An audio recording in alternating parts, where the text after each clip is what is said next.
The sun rose. It was a beautiful day. Birds sang. Willow Creek was peaceful. Willow Creek was a small town.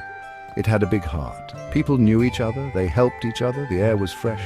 Flowers bloomed in gardens. Children laughed on their way to school. It was a perfect morning. Lily was a kind girl. She lived in Willow Creek.